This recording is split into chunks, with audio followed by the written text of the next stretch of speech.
Good morning, y'all. It is day 151 on the Appalachian Trail, and it is a beautiful day this morning. Slept well back at the barn hostel, and yeah, that was a good rest there, to be honest. I got all cleaned up after that rain yesterday morning. So this morning we're up and running and headed to Gentian Pond Shelter, and I believe it is about a 13-mile day. We're out of the White Mountains, as I mentioned, so that's a good thing. I don't think the terrain is going to change that much, but I don't think we're looking as steep of ascents or descents today and tomorrow. So yeah, we'll fight the roots and the rocks, but that's part of the deal. We will be passing over the Androscoggin River in a little hydroelectric power station there by the dam, and we'll talk a little bit about that later. And yeah, no rain in the forecast today or tomorrow, so that's a good thing. I think the high today is 78. I know there's a huge heat wave across the U.S., and it's been up here in the Northeast as well, but in the mountains it's a little bit more comfortable, so to speak. So yeah, spirits are better, and got a good plan over the next 3 or 4 days to the next hostel, and got a few cool mile markers coming up here as well over the next couple days. So anyway, let's get going.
Today I'm crossing the Androscoggin River. This river's sources start at the Canadian border.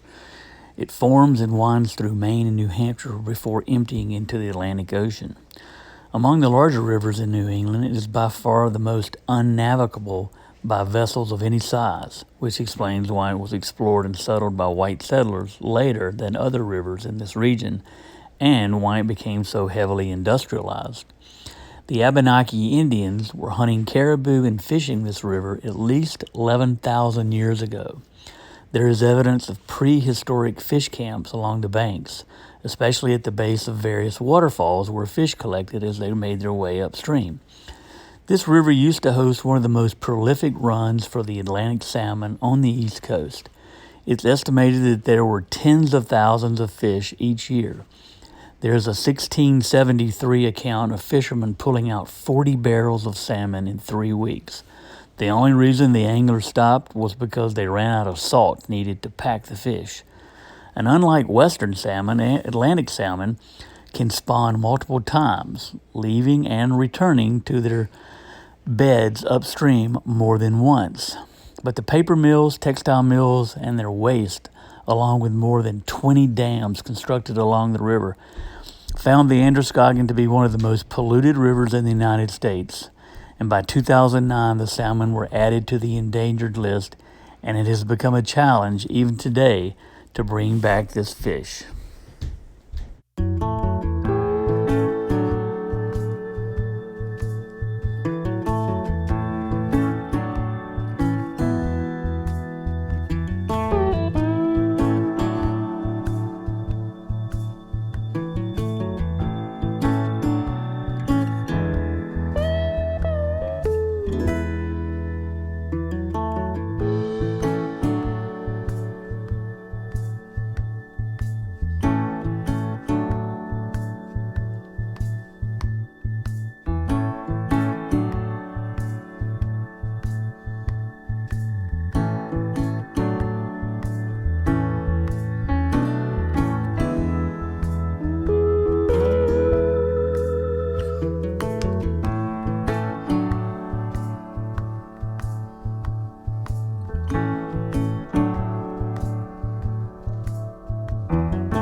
Hey y'all, so day 151 comes to an end, and yeah, we made it here to Gentian Pond Shelter, and we doing our tents on a platform here. It's supposed to not storm or be rainy tonight, and it's just a little cooler in the tent, I think. But we had a nice view, got this pond. Had dinner already, so it was a good day. I mean, it was 11 and a half miles, something like that, but still 4,200 feet of elevation and about I think 2,600 in descent. So there was still some big up and downs. Mount Hayes was the big mountain, I think. The rest of them were unnamed mountains, but just a lot of, ups and downs, 500 to 1,000 feet up and then back down. I think we did 3 or 4 of those. But it was a nice day. It was just a perfect amount of miles and not too much elevation or descent. And, we actually stopped on a ledge and had some good views and had a little lunch and took a 20-minute break. So it was really a good day. We still got in here to the shelter around 3:30, 4 o'clock in the afternoon. So I was happy with that. Tomorrow, though, is another story.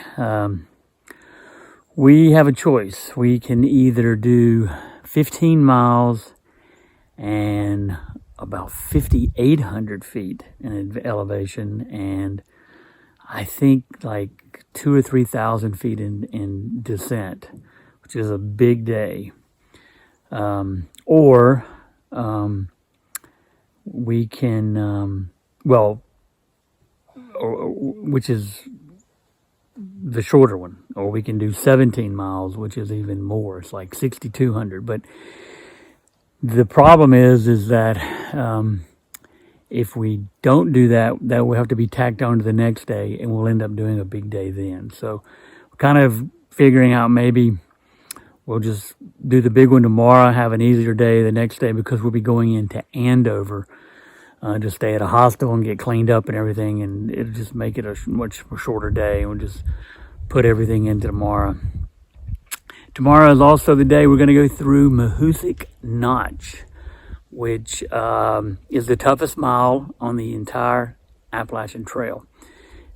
It's basically a valley, half-mile wide, full of boulders. There's really no trail. There's no right or wrong way to do it. You have to crawl under boulders, over them, go around them. Most people say it takes about 2 hours to get through that 1 mile section.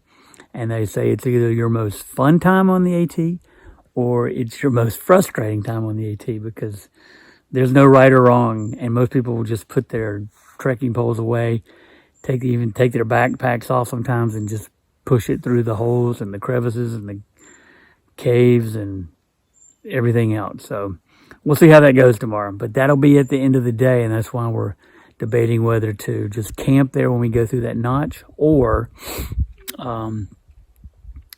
do a 1,500-foot ascent and camp 2.5 miles up there on top of that mountain. So that's a big decision at the end of the day, but we'll make it tomorrow once we get through the notch and see how we feel. But today was a good day, and really pretty too. It's only 71 degrees, and it's really cooled off up here in the mountains in the Northeast. So that's it. Day is over. So thanks everybody for watching and keeping me encouraged, and all the comments. I appreciate it all. So see y'all tomorrow. Bye-bye.